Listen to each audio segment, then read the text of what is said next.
Welcome, my friend, to the warmth of Baker Street Ember. Settle in by the fire. As we prepare for tonight's tale, I must ask, from which shadowy corner of the world are you listening? If you find comfort here, please subscribe and leave a like to support the channel. Now.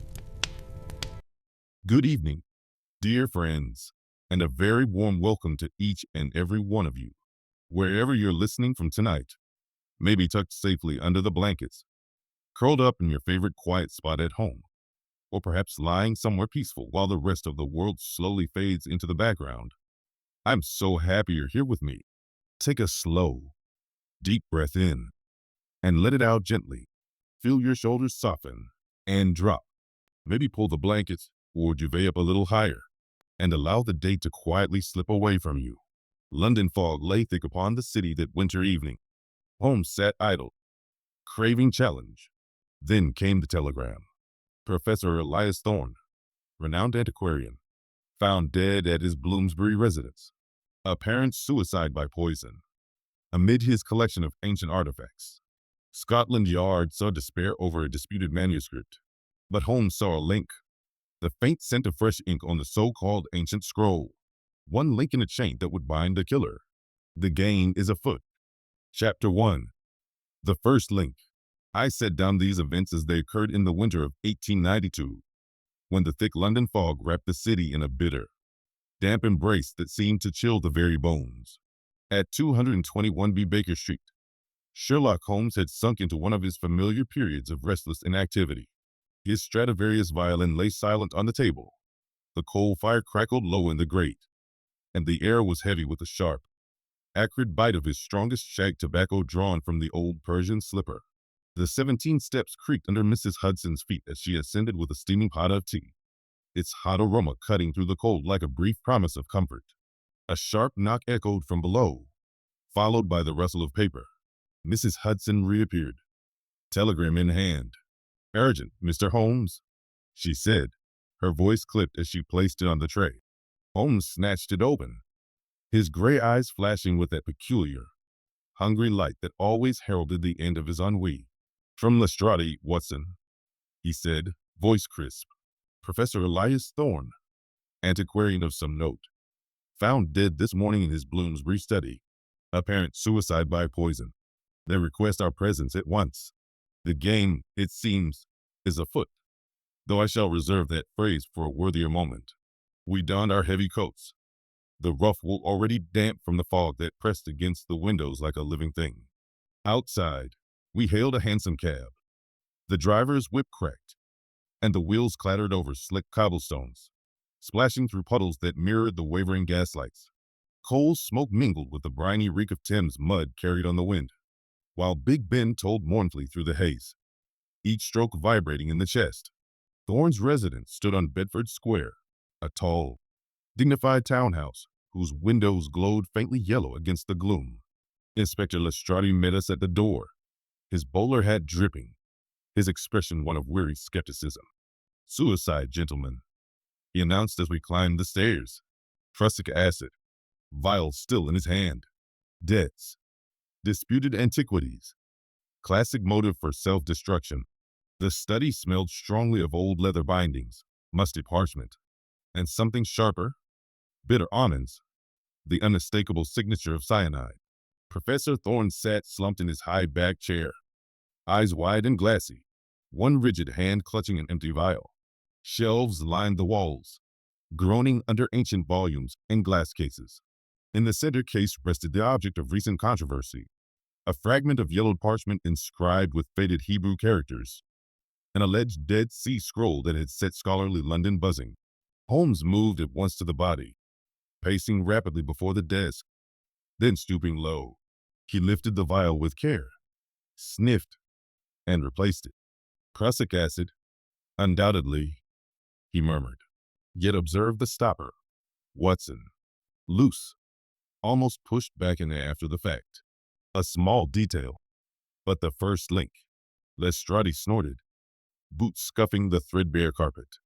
Desperate men fumbled Holmes.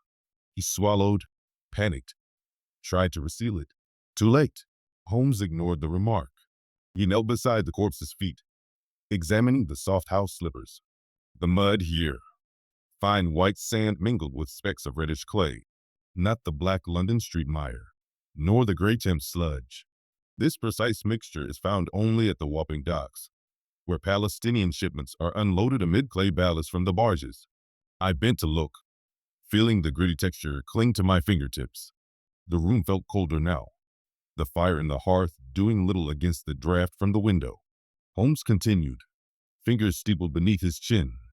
The mud upon his slippers, fine sand with red clay specks. Link, such soil adheres only near the Wapping importers' wharves.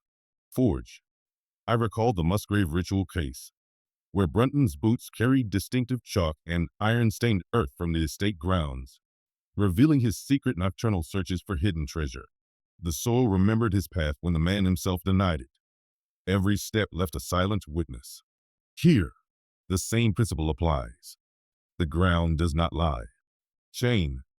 Therefore, Professor Thorne did not spend his final evening alone in despair. He visited the docks last night. Suicide becomes improbable. The link forge is strong. Watson, did you see it form before I spoke? Bind. Lestrade crossed his arms.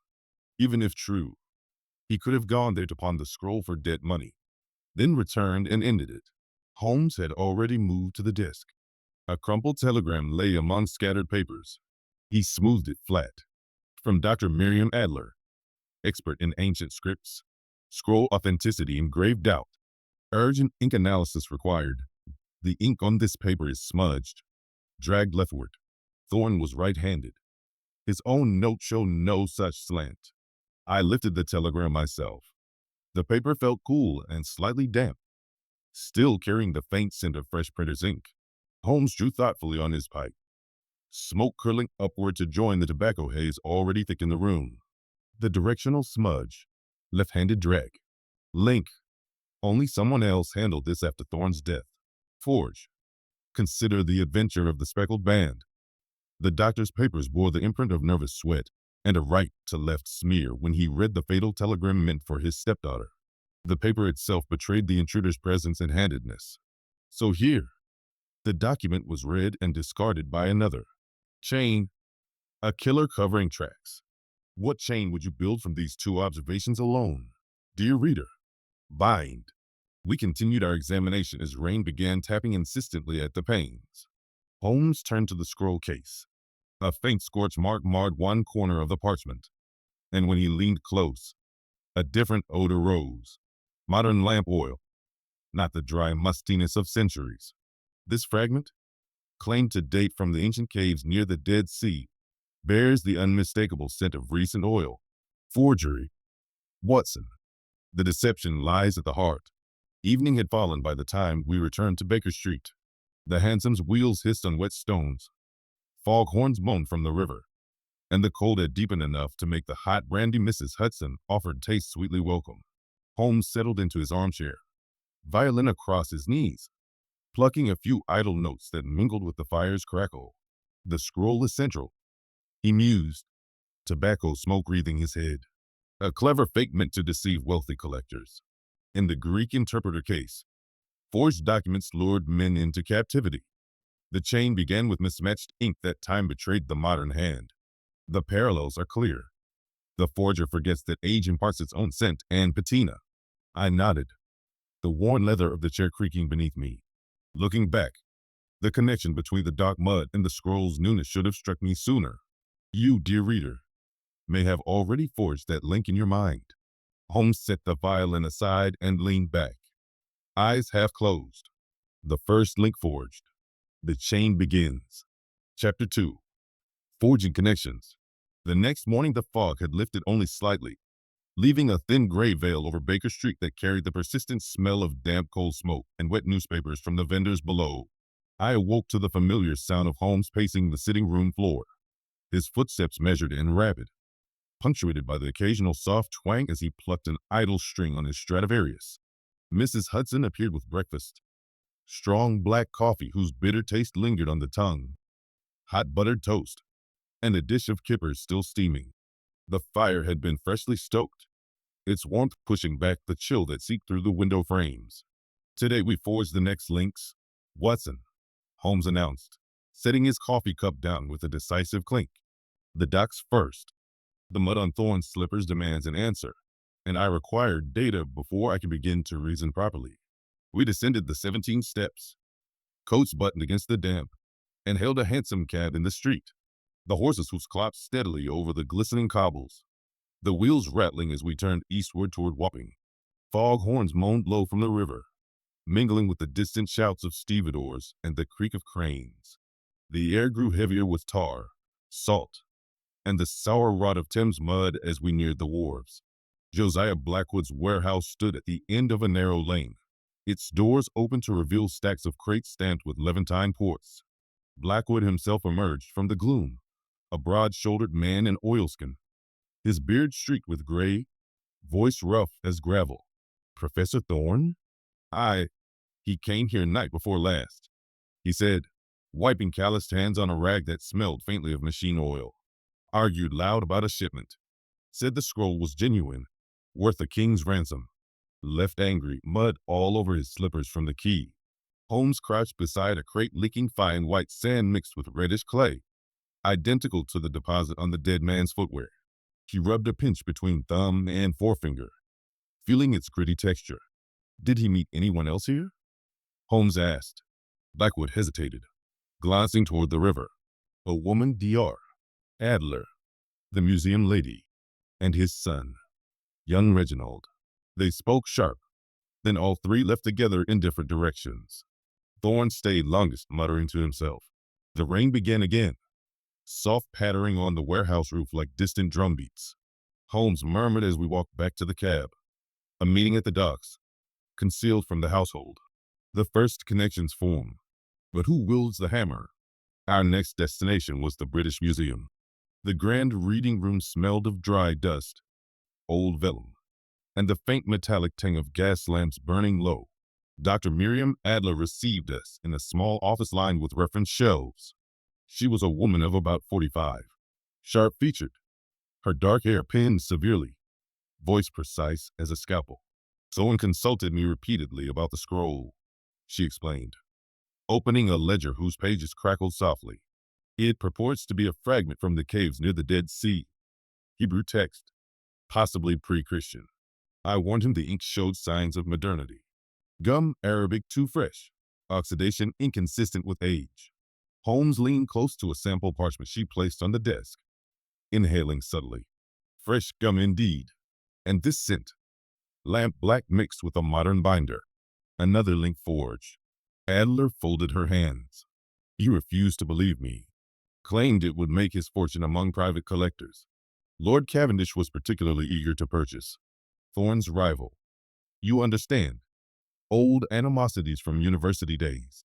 I felt the smooth, cool surface of the parchment under my fingertips, while the distant murmur of scholars in the reading room provided a steady undertone. Holmes' eyes gleamed. "And the son? Financial difficulties?" "Reginald gambles," she said quietly. "Debts mounting." Thorne refused to pay them any longer. The connection was plain. Motive beginning to take shape. Did you spot the sun's shadow lengthening across the chain before Holmes named it? We pressed on through the afternoon drizzle to Thorne's Bloomsbury residence once more, this time to speak with the housekeeper, Mrs. Eliza Croft. Her small parlor behind the kitchen smelled pleasantly of carbolic soap, fresh baked bread, and the warm fire burning in the grate. She twisted a damp dishcloth in her rough red hands as she spoke. "The master returned late that night, mud on his slippers just as you saw," she told us, very agitated. Then another visitor came, Lord Cavendish himself. They argued loudly in the study. Words about fraud and ruin. His lordship stormed out. I heard the hansom wheels clatter away into the fog. Holmes nodded slowly, described the argument's tone. Furious on both sides. Cavendish threatened legal action if the scroll proved false. Master shouted back that he'd prove its worth. Outside, Big Ben struck 3, the deep notes rolling through the damp air. Holmes said as we stepped into the street, "Cavendish, a rival with means and motive. The links multiply rapidly. Our final call was to Reginald Thorne's lodgings in Chelsea, a set of cramped rooms above a tobacconist's shop. The staircase smelled of stale pipe smoke and spilled spirits. The sweet, cloying aftertaste of cheap brandy hung in the air. Reginald opened the door himself, young, disheveled, eyes red-rimmed, but hands steady. "Father dead by his own hand?" he asked, voice cracking slightly. "The police said poison. Debts drove him to it, perhaps." Holmes stepped inside without invitation, scanning the untidy room. "You were at the docks with him and Dr. Adler." "Why?" Reginald paced the worn rug, floorboards creaking, to witness the unloading of another crate father expected. He thought it would confirm the scroll's origin. Adler doubted. "I wanted the truth." Father grew angry when we questioned him. Holmes picked up a crumpled letter from the mantel, a bookmaker's demand. Ink still bright. "That's considerable. Enough to tempt desperate measures?" "Not murder." Reginald burst out. "I loved him. I'd never." We left him there, the rain now steady, drumming on our hats as we found another cab. Holmes sat silent for some minutes, then spoke. "5 figures now orbit the case. Blackwood the importer, Adler the scholar, Cavendish the rival collector, Croft the servant who overheard, and Reginald the indebted son. And somewhere behind them all, perhaps the hand that actually forged the scroll." Back at 221B, the fire burned bright. Mrs. Hudson's hot tea steamed on the table, its warmth welcome against the cold that had settled into our bones. Holmes reached into the Persian slipper for a fresh fill of tobacco, tamping it thoughtfully. "Links are forging one to another," he said, smoke curling upward. "The chain takes visible shape, but we have only begun." Looking back, I confess the steadiness of Reginald's hands amid apparent grief escaped me entirely. Did you notice it, dear reader, when the son protested his innocence? Chapter 3. The chain grows. By the third morning, the fog had thickened again into a bitter, choking pall that pressed against the windows of 221B Baker Street and carried with it the ever-present reek of coal smoke and wet stone from the streets below. I rose to the sound of Holmes' violin, a slow, thoughtful air that drifted through the sitting room like smoke from his pipe. The fire crackled steadily in the grate, its warmth battling the cold that crept under the door, while Mrs. Hudson's footsteps sounded on the 17 stairs as she brought up breakfast. Bitter black coffee steaming in the pot, thick slices of toast, and a small dish of marmalade whose sharp citrus cut through the tobacco haze that already filled the room. Holmes set the violin aside as I entered, his eyes bright with purpose. We returned to the scene. "Watson." The first examination was hurried. Now we must probe deeper. The chain grows only when every possible link is tested. We took another hansom through the gray morning, the cab's wheels hissing over damp cobblestones, the driver muffled against the chill. Fog horns groaned from the river. Big Ben struck 9 with deep, muffled strokes, and the air inside the cab smelled faintly of wet leather and the driver's pipe.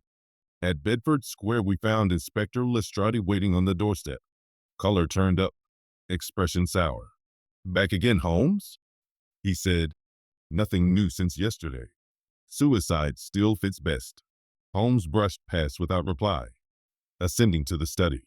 The room felt colder than before, the fire unlit, the scent of bitter almonds still lingering beneath the musty odor of old books and parchment. Thorne's body had been removed to the morgue, but the chair remained in place, the empty vial on the desk like a dark punctuation mark. Holmes began at once at the desk, running his fingers along the edges of the drawers. "Observe this one, Watson. The second from the top. Fresh scratches on the lock. Metal bright where the tool slipped." I bent closer, feeling the rough burrs left by whatever implement had forced the drawer. Lestrade peered over my shoulder, boots scuffing the carpet. "Forced?" "Nothing of value was taken. Papers only." Holmes pulled the drawer open with care. Inside lay a small leather-bound journal, previously overlooked in the shadows. He lifted it, the cover worn smooth from handling, and opened it to the final entries. The pages smelled faintly of gunpowder, an incongruous note in a scholar's record. "Entries cease abruptly," Holmes said. "The last line reads, 'Forger certain, must confront.'" And then a heavy blot, ink trailing off the page as though the pen dropped from lifeless fingers. I turned the pages gently. The paper felt crisp, the ink still faintly tacky in places. Holmes held the journal to the window light, where faint daylight struggled through the fog. The interrupted sentence in the journal, ink blotted mid-word. Link. The pen fell, or was knocked from the hand, yet no sign of struggle elsewhere in the room. Forge. This recalls The Hound of the Baskervilles, where Sir Charles' final letter broke off in terror. The paper itself captured the moment fear struck before death. In that grim moorland affair, the sudden halt chained the victim to his murderer's approach.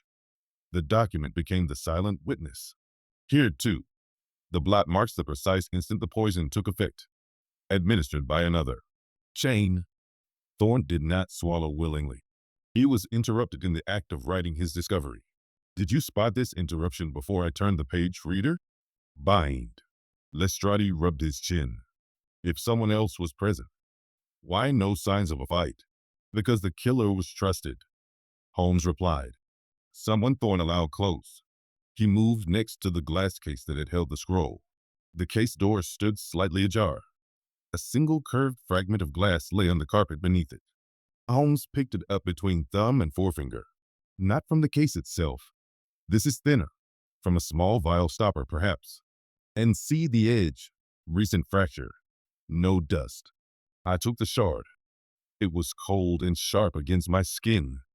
Glinting faintly, Holmes knelt and lifted the edge of the rug near the desk. Beneath it lay a small dark stain.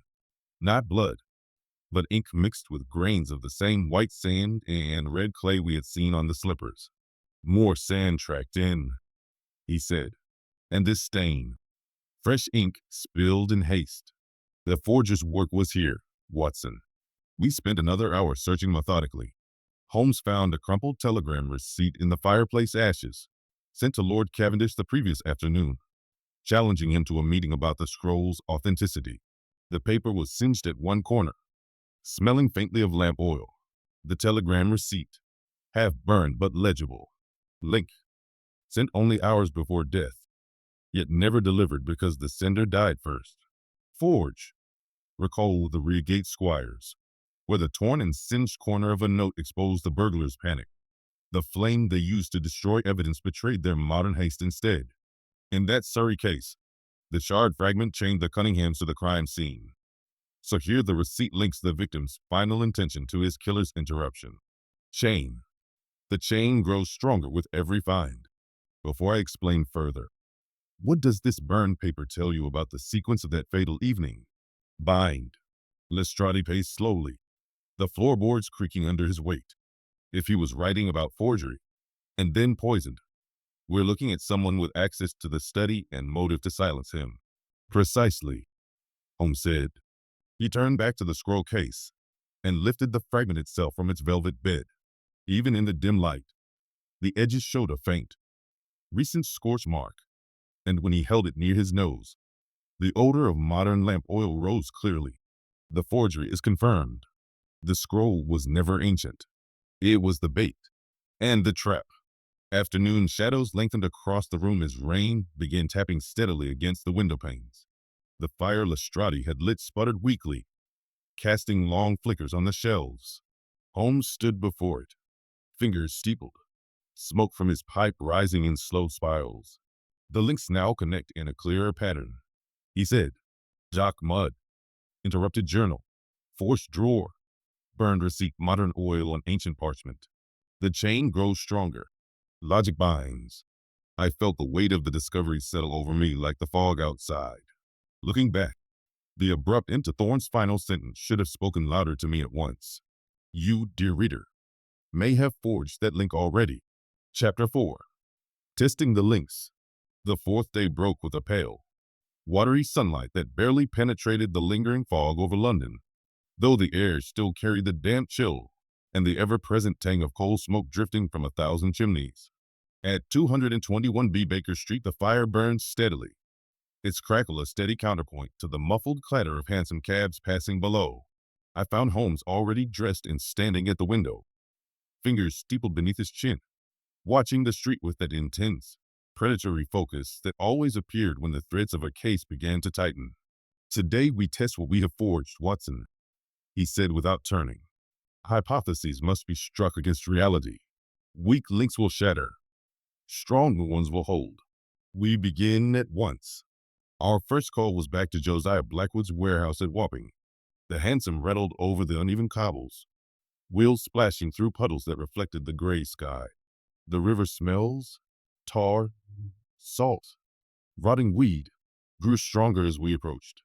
Blackwood met us on the quay, wiping grease from his hands with a rag that reeked of machine oil. You again, he grunted. I told you all I know. Holmes pointed to a fresh pile of sand beside an open crate. This sand matches the deposit on Thorne's slippers exactly. Yet you claim he left alone. Observe. Your own boots bear the same mixture, and the tread is recent. Blackwood's face darkened. I walk the quay every day.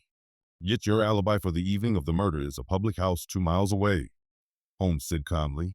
The landlord remembers you leaving at 9. Plenty of time to reach Bloomsbury by cab and return. The link of presence at the scene holds for now. But your story cracks under pressure. Blackwood blustered, but the sweat on his brow betrayed him. We left him there, the fog horns moaning behind us. Next we drove to the British Museum. The great halls echoed with our footsteps on the marble, the air dry with dust and the faint metallic scent of gas lamps.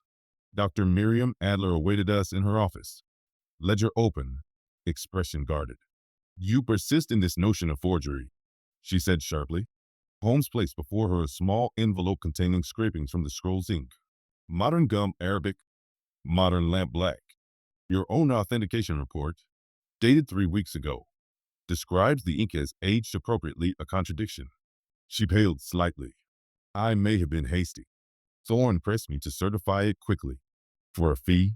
Yes. But I did not forge it.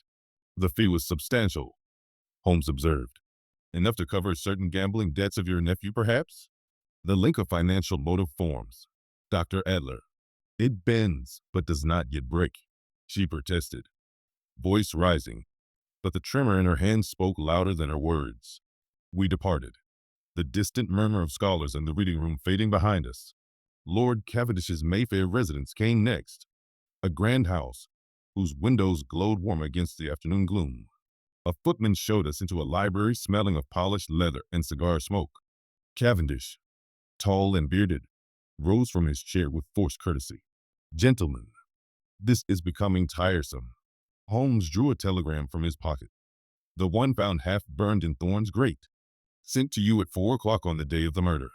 Scroll authenticity challenged. Meet tonight or face exposure. You never replied. Why? Cavendish's jaw tightened. I received no such message. Your butler confirms delivery, Holmes said, and your own footman saw you leave the house at 5:30, returning after midnight. The handsome fare receipt is in your desk drawer, third from the top, left side. Cavendish slammed a fist on the table. Coincidence. I dined at my club. The club porter remembers no such visit, Holmes replied. The link of opportunity holds firm. Your rivalry with Thorne was public. Your desire for the scroll, forged or not, was equally well known. Cavendish blustered, but the fire in his eyes dimmed. The chain around him tightened a fraction. We called briefly at Mrs. Croft's parlor behind the Bloomsbury house. The room smelled of carbolic and fresh bread. She sat twisting her apron, eyes downcast. You heard the argument with Cavendish, Holmes said gently. Did you see anyone else enter the study after he left? No one, sir, she whispered. Only the master himself. He locked the door. I heard nothing more till morning. Holmes nodded. Your evidence stands unshaken. A strong link, innocence rather than guilt. Our final test came at Reginald Thorne's Chelsea lodgings. The narrow staircase reeked of stale tobacco and spilled brandy. Reginald opened the door, face pale but composed. You return, he said quietly. Holmes stepped inside. Your bookmaker's note, dated the day before the murder, demands payment within 48 hours. Yet your father's will leaves you nothing until the scroll is sold. Motive is clear. Reginald met his gaze steadily. I argued with him that night at the docks. I begged him to abandon the scheme. He refused. I left at 8 o'clock. I was at White's Club till 2 in the morning. Ask them. Holmes had already sent a telegram that morning. A reply waited at Baker Street when we returned. Reginald's presence at the club confirmed by 3 members and the porter. The alibi held. Evening found us back at 221B. Mrs. Hudson had lit the lamps. The fire burned bright, its warmth welcome against the cold that had deepened with the dusk. Hot tea steamed on the table, its fragrance cutting through the lingering tobacco smoke from Holmes' pipe. He paced before the hearth, summarizing in clipped tones Blackwood's presence at the docks and his inconsistent alibi, weak link, cracked but not shattered, Adler's false certification, and financial pressure, bent severely, Cavendish's movements and the unanswered telegram, strong link, holds firm. Croft's testimony, solid, unbroken. Reginald's club alibi, tested and intact. And behind them all, the forger himself remains in shadow. But the scroll's modern origin is now beyond doubt. He stopped, eyes gleaming in the firelight. We have struck each link against the anvil of fact. Some bent, some held. The weak links are shattered. The true chain emerges. I sat in the armchair, feeling the worn leather creak beneath me as the day's weight settled. Looking back, I should have seen earlier how Reginald's steady alibi contrasted with the other's evasions. You, dear reader, may have already discarded some of these suspects while Holmes tested them one by one. Chapter 5. The Chain Tightens. The 5th day brought a raw wind off the Thames that drove the fog into swirling eddies and carried with it the sharp bite of river mud and coal smoke through every street. At 221B, the fire burned high, its crackle loud in the quiet morning, while Mrs. Hudson's footsteps sounded briskly on the 17 stairs as she brought up a pot of steaming coffee whose bitter aroma cut through the lingering tobacco haze. Holmes stood at the window, coat already on, eyes fixed on a small slip of paper in his hand. A terse note delivered by messenger at dawn. From Crow, the forger we traced yesterday, he said, voice edged with excitement. He wishes to meet at once, claims to know the killer's name. We go to him. Watson. The chain is ready to tighten. We took a hansom eastward, the wheels clattering over wet cobblestones, the driver's whip cracking sharply.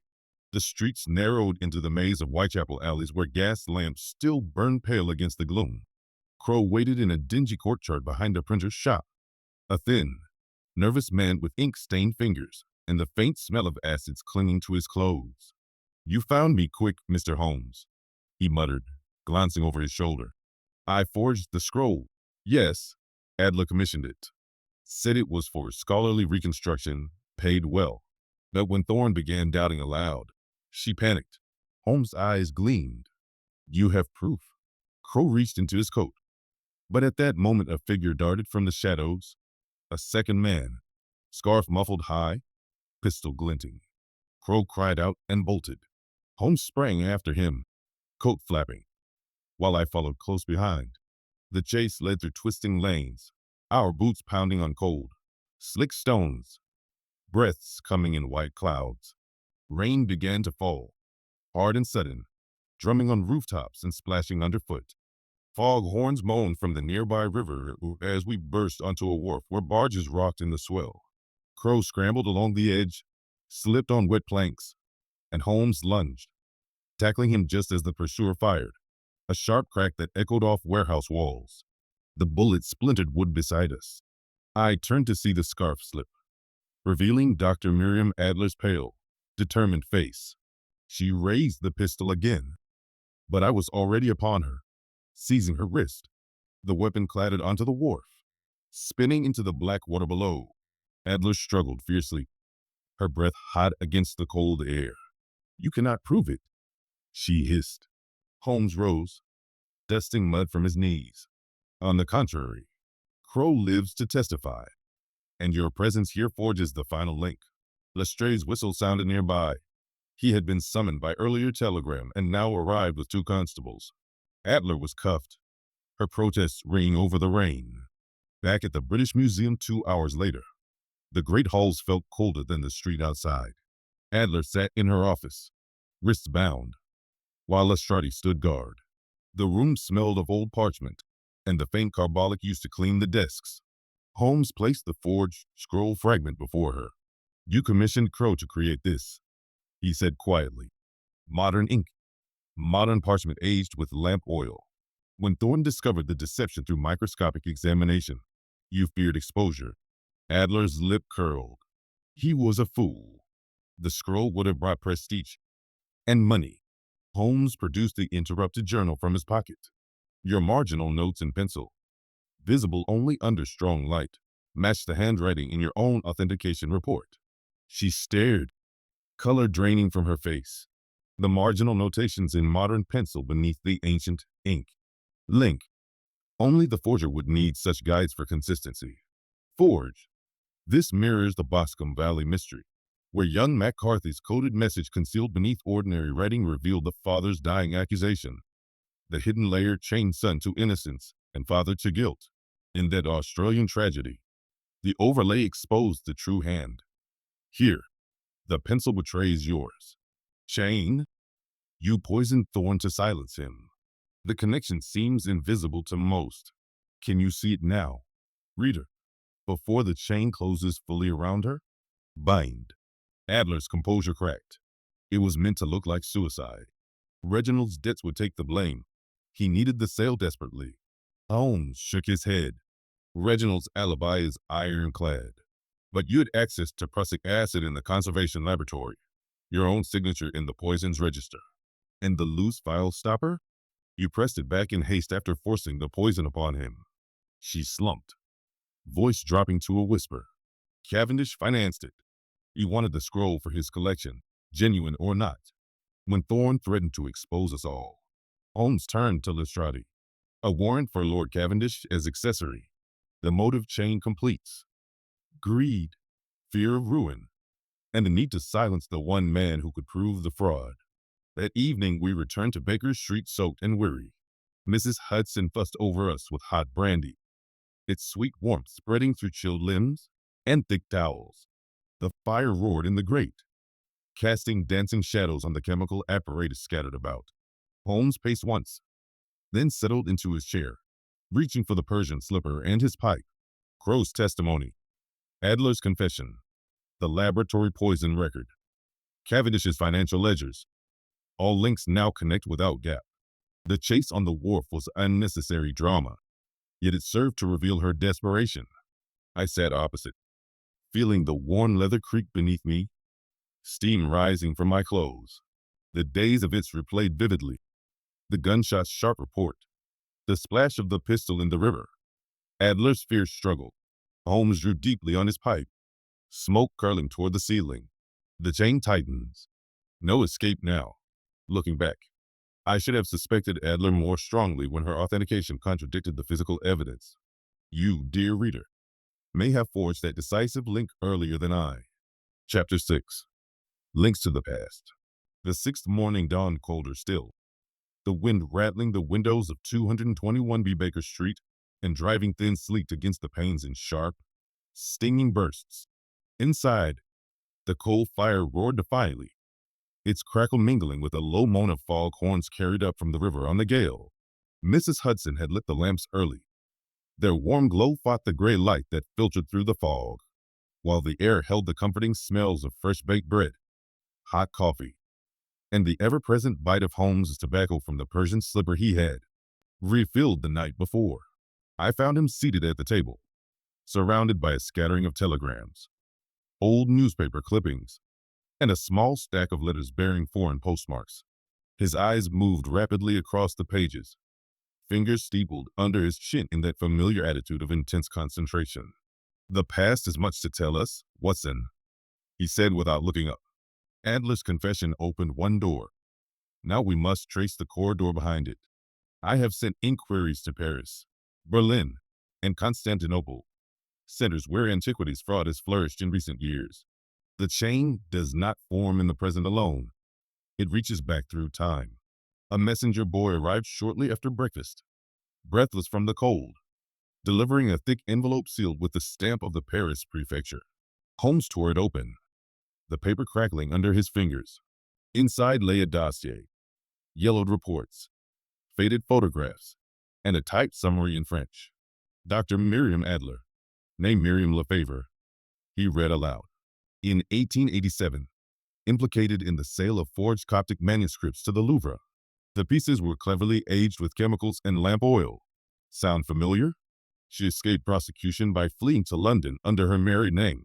But the French authorities never closed the file. A warrant remains active, though dormant. I leaned closer, feeling the rough texture of the cheap official paper. The photograph showed a younger Adler, sharp features unchanged, standing beside a table laden with parchment fragments. She learned her craft well, Holmes continued, and she did not work alone. Look here. Lord Cavendish's name appears in the correspondence. He purchased 2 of the forgeries for his private collection, then quietly returned them when authenticity was questioned. A gentleman's agreement to avoid scandal. The next telegram arrived from Berlin. A brief note from a dealer in antiquities confirming that Cavendish had, 5 years earlier, commissioned reconstructed Dead Sea-style fragments through intermediaries. Payment records matched deposits into an account controlled by Adler. Holmes rose and paced before the fire, the floorboards creaking under his quick steps. The syndicate begins to take shape. Blackwood supplied the raw materials, genuine old parchment bought cheaply from Middle Eastern traders. Then doctored here. Crowe executed the actual forgery under Adler's direction. Cavendish provided the capital and the market. Wealthy collectors eager for biblical rarities. Thorne was the weak link, honest enough to question, knowledgeable enough to expose. We took a hansom to Cavendish's Mayfair residence once more. The wind whipped sleet against our faces as we alighted. The grand house loomed through the haze, gaslights flickering in every window. The butler showed us into the library without delay. Cavendish stood before the hearth, back rigid, a glass of brandy in his hand whose sweet aroma cut through the room's smell of polished oak and cigar smoke. "You return uninvited," he said coldly. Holmes laid the Paris dossier on the table. "Your name appears here, my lord, as purchaser of known forgeries in 1887, and again in Berlin ledgers. You financed Adler's latest venture, the Dead Sea fragment intended to crown your collection." Cavendish set the glass down with deliberate care. "Speculation." "No," Holmes replied. "Fact.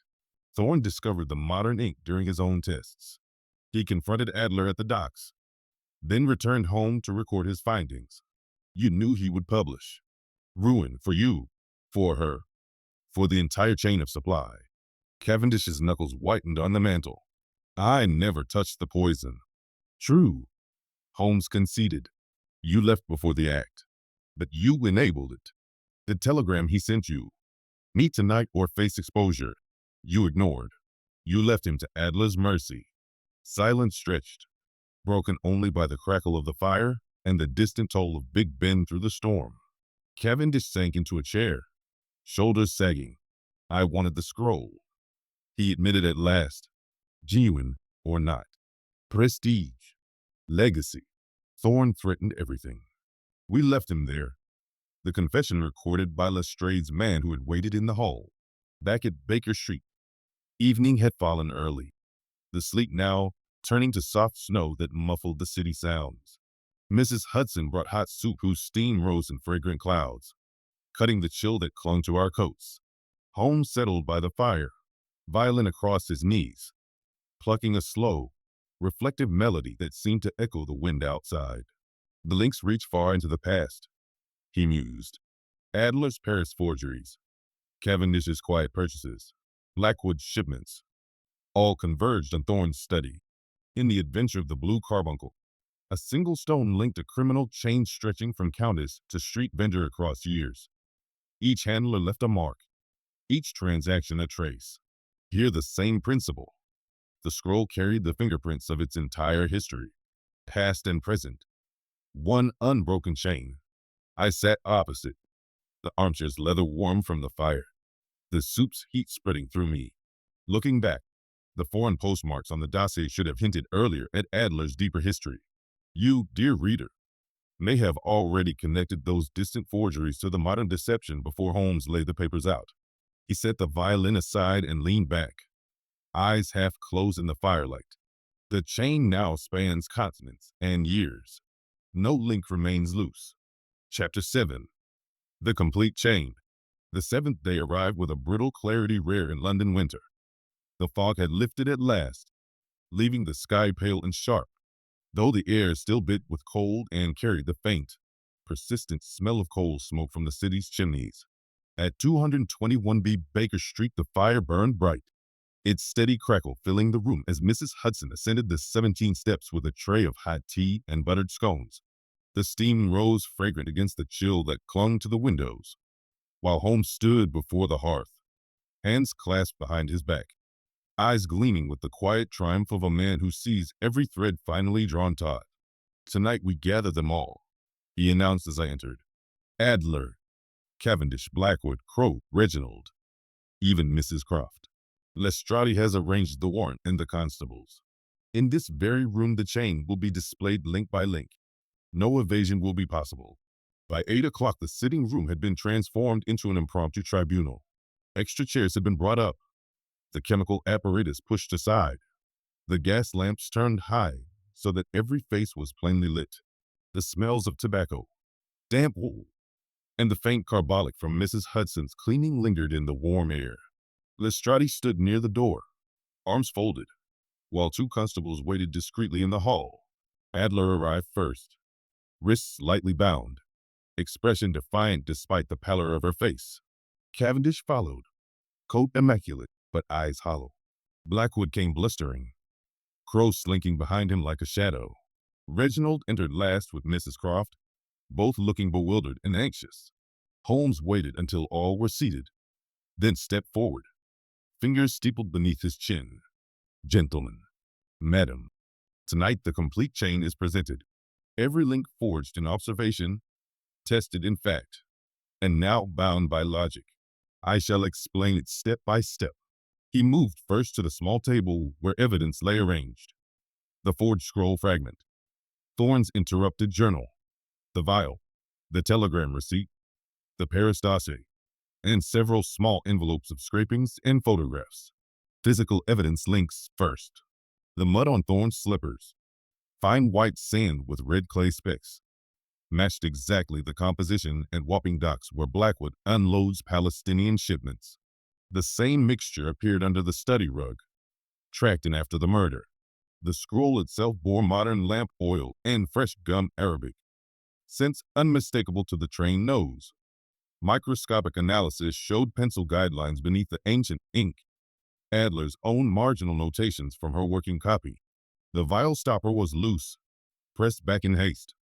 Residue inside matched prussic acid from the British Museum Conservation Laboratory, where Adler signed for the stock 3 days prior. These are not coincidences. There are physical traces left by guilty hands. He paused, letting the fire's crackle fill the silence. Adler shifted in her chair. Cavendish stared at the carpet. Timeline links next. Thorne visited the docks the evening before his death. Mud confirms it. There he met Adler, Blackwood, and Reginald. He returned agitated, as Mrs. Croft heard. At 4 o'clock, he sent Cavendish a telegram. "Meet tonight or face exposure." It was half burned in the grate. Never answered. Between 8 and 10 that night, Cavendish visited, argued furiously, overheard by Croft, then departed. Thorne began writing in his journal. "Forger certain. Must confront." The sentence breaks mid-word. The poison took effect shortly after. Adler was seen leaving the house by a neighbor at 9:45. Put up against the rain. The sequence admits no innocent explanation. Reginald leaned forward, voice low. "I left at 8. The club confirmed it." "Correct," Holmes said. "Your alibi stands. You are cleared." Witness links third. Mrs. Croft heard the argument and saw no other visitor after Cavendish. Crowe confesses to forging under Adler's orders and names her as commissioner. Blackwood admits supplying the raw parchment and witnessing the dock meeting. The Paris dossier and Berlin ledgers place Adler and Cavendish in prior frauds together.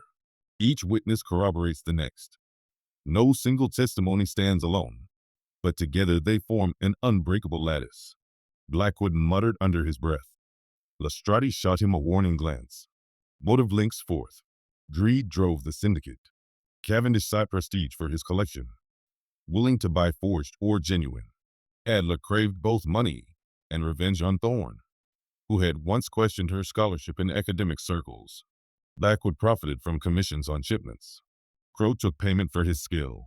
When Thorne threatened exposure through publication or legal challenge, the entire chain faced ruin. Poison silenced the threat most efficiently.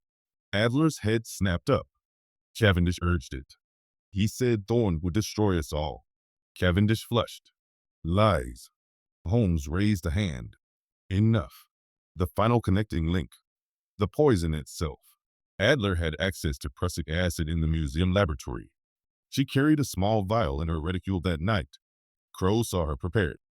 She entered the study after Cavendish left, using a duplicate key Thorne had once given her for scholarly consultations. She confronted him with the journal open, argued briefly, then forced the poison down his throat while he struggled. In haste, she replaced the stopper loosely and fled, leaving the vial in his hand to suggest suicide. The loose stopper, the interrupted sentence, the tracked sand, all converge here. He stepped back, eyes sweeping the room. Every link accounted for. The chain complete. Dr. Miriam Adler, you are the murderer. Lord Cavendish, accessory before the fact. Josiah Blackwood and Elias Crow, accomplices to fraud. Reginald Thorne and Mrs. Croft, innocent of all but proximity. Lestrade moved forward with the constables. Adler rose without resistance, though her eyes burned. Cavendish protested once, then fell silent as cuffs clicked shut. Blackwood swore under his breath. Crow hung his head.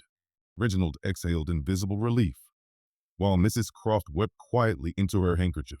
Holmes watched them led away, then turned to the fire, drawing thoughtfully on his pipe. The room felt suddenly still, the crackle of coals the only sound. The truth binds tighter than any prison, he said softly. Every link accounted for. The chain complete. I stood by the window, feeling the cold glass against my palm, watching the last of the carriages disappear into the night.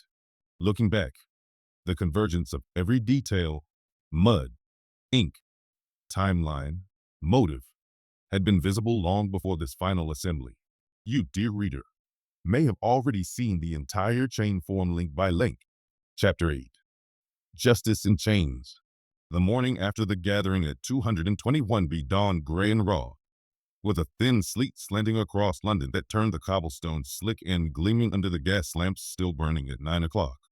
At Baker Street, the fire had been banked low overnight.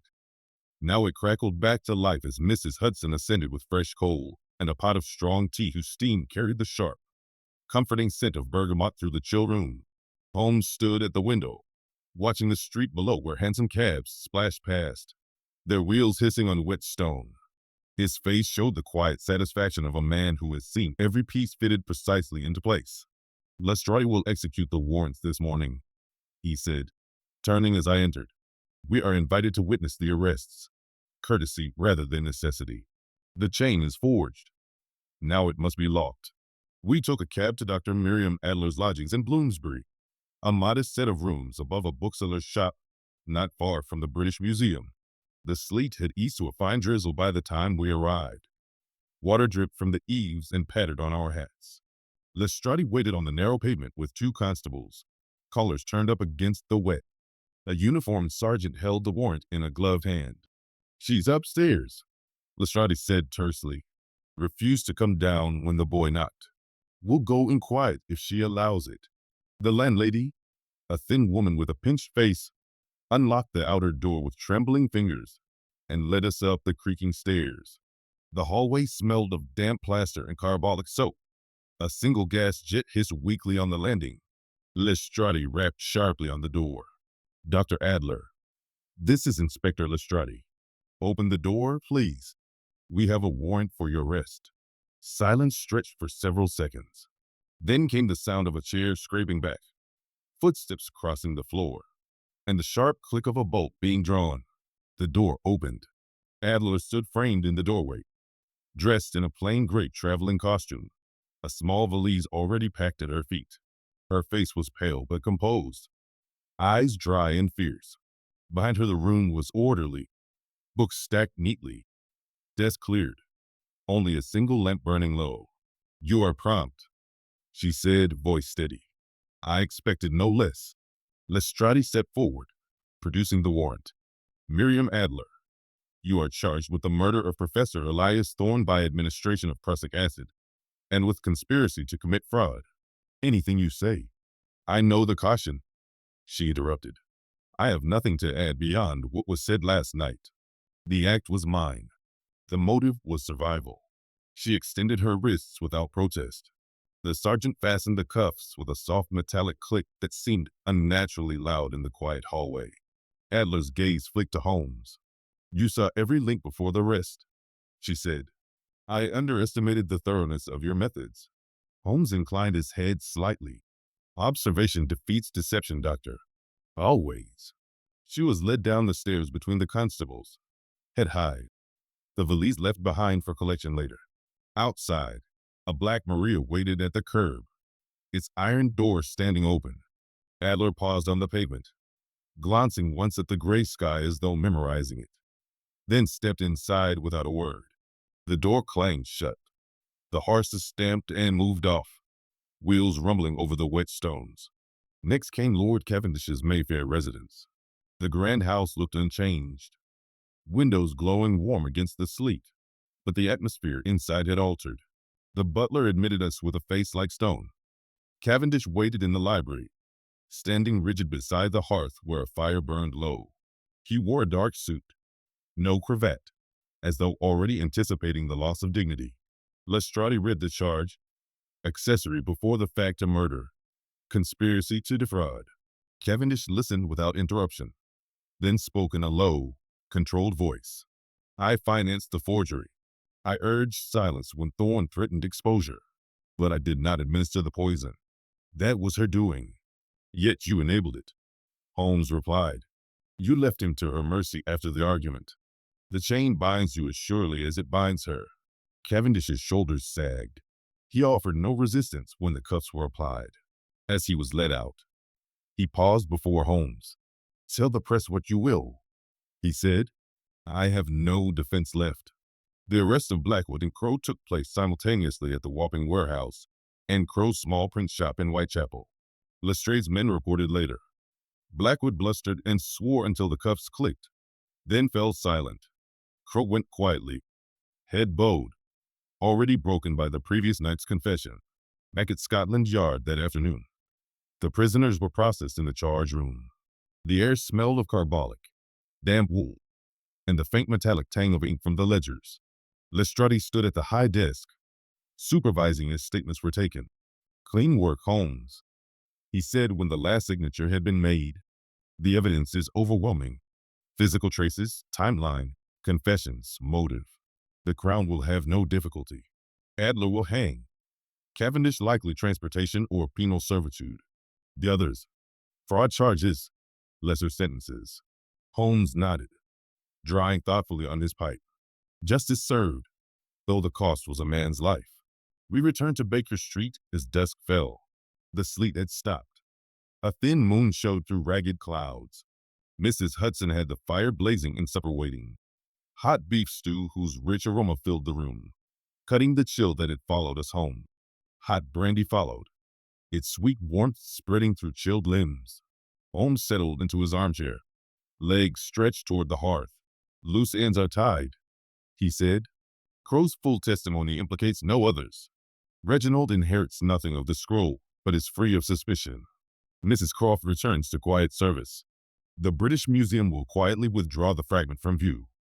Scholars will be warned. London moves on. I sat opposite, the leather warm beneath me, watching sparks dance up the chimney. The criminal is bound, I said softly. Justice served. Holmes exhaled a slow plume of smoke. Yes, and yet the city continues. Another crime tomorrow, another chain to forge. But tonight, at least, the links hold firm. Outside, the night deepened. Hansom wheels clattered past. A distant foghorn moaned. Inside, the fire crackled on, and for a moment the world felt ordered. The shadows pushed back. Chapter 9. Links restored. The days following the arrests passed in a slow, deliberate procession through the machinery of justice. London's winter held firm. Gray skies, biting wind off the Thames, the persistent smell of coal smoke and wet wool on every street. But inside the Old Bailey the air was thick with the scent of polished oak, old paper, and the faint metallic tang of ink from the clerks' ledgers. The trial of Miriam Adler opened on a Monday in late February, the courtroom packed with reporters, scholars, and curious members of the public drawn by the sensational headline. Museum scholar poisons rival over forged Dead Sea Scroll. I sat in the gallery beside Holmes, who had been summoned as the principal expert witness. He wore his usual sober gray suit, expression calm, fingers steepled as he listened to the opening statements.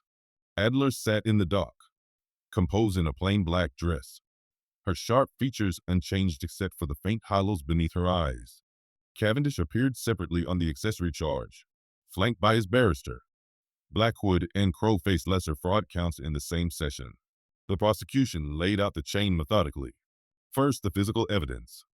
Mud samples from the slippers and study floor matched Wapping docks, exhibited in small glass vials under strong lamplight. The forged scroll fragment was produced, its modern lamp oil scent still detectable when passed to the jury. Microscopic slides showed pencil guidelines beneath the Hebrew script, Adler's own handwriting, confirmed by comparison with her museum reports. The prussic acid vial bore her fingerprints. The poisons register from the British Museum Conservation Laboratory carried her signature for the fatal stock. Holmes took the stand in the afternoon. The court fell quiet as he spoke, voice clear and unhurried. Every link was forged in observation, he began. The mud traced Thorne to the docks on the night before his death. The interrupted general sentence, forgery certain, must confront, marked the precise moment poison was administered. The loose stopper on the vial indicated haste after the act. The telegram receipt, half burned, showed Thorne's final attempt to confront Cavendish. These are not isolated facts. They connect in an unbroken sequence.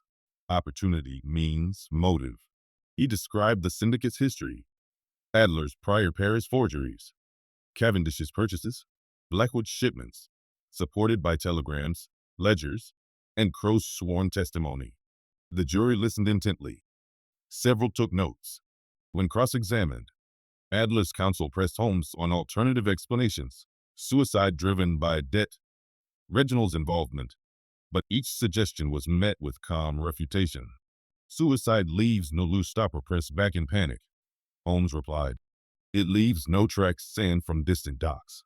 It leaves no interrupted sentence mid-word. The evidence admits only one conclusion. The trial lasted 4 days. On the final morning, the jury retired for barely an hour before returning. Adler was found guilty of murder. Sentence pronounced, death by hanging. Cavendish received 7 years penal servitude for accessory and conspiracy. Blackwood and Crow drew shorter terms for fraud, 2 years and 18 months respectively. Reginald Thorne was formally cleared in open court. The judge addressed him directly. Young man, the evidence has established your complete innocence. Your father's will, once the scroll's authenticity was disproved, leaves his estate, including the genuine antiquities in his collection, to you outright. Use it wisely. Reginald stood, voice steady despite the tremor in his hands.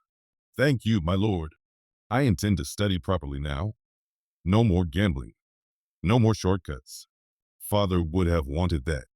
Mrs. Croft, too, was commended from the bench for her truthful testimony and quiet loyalty. She left the court dabbing her eyes with a handkerchief, free to return to service without stain. Outside the Old Bailey, the press swarmed. Holmes and I slipped away through a side door, hailing a hansom that carried us back toward Baker Street. The city seemed quieter somehow. The clatter of wheels on cobblestones, the distant toll of Big Ben, the cries of newsboys hawking the evening editions, all felt distant, as though order had been restored to the streets after a brief disruption. That evening at 221B, the fire burned low and steady, its warmth pushing back the chill that still lingered in the air. Mrs. Hudson had prepared a simple supper, roast fowl, potatoes, and a bottle of claret, whose rich aroma mingled with the tobacco smoke from Holmes' pipe. We ate in companionable silence for some time. The innocent are cleared, Holmes said at last, setting down his glass. Reginald will sell the genuine pieces from his father's collection, quietly, through reputable dealers, and use the proceeds to fund proper scholarly work. He spoke to me yesterday of enrolling at University College London in the autumn. Mrs. Croft has taken a position with a family in Kensington. Respectable, steady. The museum has withdrawn all questioned items from display. Curators are reviewing Adler's past authentications. The ripples settle. I nodded, feeling the worn leather of the armchair creak as I leaned back. And London? I asked. London endures, Holmes replied. Another fog will roll in tomorrow. Another crime will surface. Another chain will begin to form. But tonight the balance is righted. The deception is exposed. The guilty bound. The wrong set free. He rose and crossed to the window, looking down at the guestlit street where a late hansom passed, its lamps throwing long shadows. The snow had begun again, soft flakes drifting past the pane, muffling the city sounds. I joined him there, watching the white veil settle over the rooftops. The trial's weight lifted slowly from my shoulders. In its place came a quiet certainty that reason, patiently applied, could restore what deceit had broken. Order restored to London's streets, I murmured. Holmes drew on his pipe, smoke curling toward the ceiling. For a season, at least, until the next shadow falls. Outside, the snow thickened, blanketing the cobblestones in silence. Inside, the fire crackled on, and for the moment the world felt steady once more. Chapter 10. By the fire at Baker Street, the trial had ended, the sentences pronounced, and London's winter had begun its slow retreat towards spring. On a quiet evening in early March the fog returned, softer now, draping Baker Street in a gentle gray veil that muffled the clatter of hansom wheels and the distant chime of Big Ben. At 221B the coal fire burned steadily in the grate, casting a warm, flickering light across the familiar clutter. Chemical apparatus on the mantel, the Stradivarius resting on its table, the Persian slipper half full of shag. Mrs. Hudson had just cleared away supper, roast lamb, potatoes, and a bottle of claret whose rich aftertaste lingered sweetly on the tongue, and left us with a fresh pot of tea steaming between the armchairs. Holmes sat in his usual place, legs stretched toward the hearth, pipe in hand, drawing slow, contemplative puffs that sent tobacco smoke curling upward to join the shadows on the ceiling.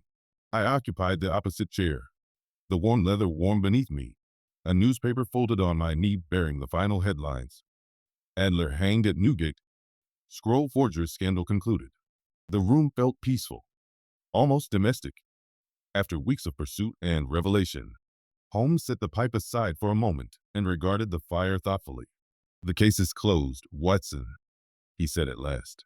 Yet I find myself reflecting on the method that brought it to resolution. You have watched it unfold link by link. Perhaps now is the moment to set it down plainly, for the record, and for any reader who cares to follow the science of deduction. He leaned forward slightly, fingers steepled beneath his chin in that familiar attitude. The chain method is simple in principle, yet merciless in application. It begins with the smallest observation, the first link. In this affair, it was the mud on Thorne's slippers. Fine white sand mingled with red clay, a combination found nowhere in central London but at the Wapping docks. That single fact, seemingly trivial, refused to align with the suicide narrative. From there, each subsequent link was forged by connecting the new observation to the old. The loose stopper on the vial, the interrupted sentence in the journal, the modern lamp oil on the ancient parchment, the pencil guidelines hidden beneath the ink. No link stood alone. Each gained strength only when bound to the next. He paused, eyes gleaming in the firelight. Compare this to the adventure of the scandal in Bohemia, where a photograph threatened a king. There, too, the chain began with small things, the mark of a scuffle on a door, the scent of ether on a handkerchief, the hurried note left behind. Irene Adler's deception was brilliant, yet it failed because every action left its trace. The footprint in the dust, the smudge on the paper, the timing of the fire alarm. Observation defeats deception because the world remembers. Mud clings. Ink dries unevenly. Paper absorbs the sweat of fear. The criminal forgets that the ground, the air, the very materials of his crime bear silent witness. Holmes rose and paced slowly before the hearth, the floorboards creaking softly under his steps. Why does this method succeed where others falter? Because it demands data, pure, unadorned data, before theory. Most men see a body and a vial and declare suicide. They impose a story. I collect fragments, scents, textures, timings, residues. Only when the fragments refuse to fit the obvious story do I begin to forge connections, eliminate the impossible, and whatever remains, however improbable, must be the truth. In this case, the impossible was suicide. A right-handed man leaving a left-handed smudge. A recluse tracking dark mud into his study. A scholar writing a forgery, and then swallowing poison without finishing the sentence. Each impossibility shattered the official account until only one explanation remained. He stopped, turning to face me fully. The science of deduction is not magic, Watson. It is disciplined observation raised to a principle. The eye must be trained to notice what others overlook. The direction of a smudge, the precise composition of mud, the faint odor of lamp oil on parchment centuries old. The mind must then link these trifles without haste or prejudice. One weak link, a false alibi, an inconsistent scent, breaks the chain. But when every link holds, tested against fact and cross-checked against past cases, the truth emerges unbreakable. He returned to his chair, reaching absently for the violin and drawing a slow bow across the strings, a quiet, meditative air that seemed to echo the crackle of the fire and the soft patter of rain against the window. In the end, this case was no different from others we have shared. The forger overlooked the scent of newness. The murderer forgot the stopper's haste. The financier ignored the telegram's receipt in the grate. Human error. Always human error. And yet the chain they forged in deceit was turned against them by the simple act of seeing clearly. He set the violin down and picked up his pipe again, drawing deeply. You have recorded these events faithfully, as always. Perhaps some reader, turning these pages years hence, will pause at a detail, the mud, the smudge, the broken sentence, and forge the next link before I speak it aloud. That is the true test. Not that I see, but that others learn to see. The fire popped, sending a shower of sparks up the chimney. Outside, the fog thickened once more, wrapping the street in quiet. Holmes exhaled a slow plume of smoke. Until the next chain forges, dear listener, the game continues. I closed my notebook, feeling the familiar weight of completion settle over me. The room grew still, save for the crackle of coals and the distant, muffled sounds of the city beyond our walls. For tonight, at least, Baker Street was at peace.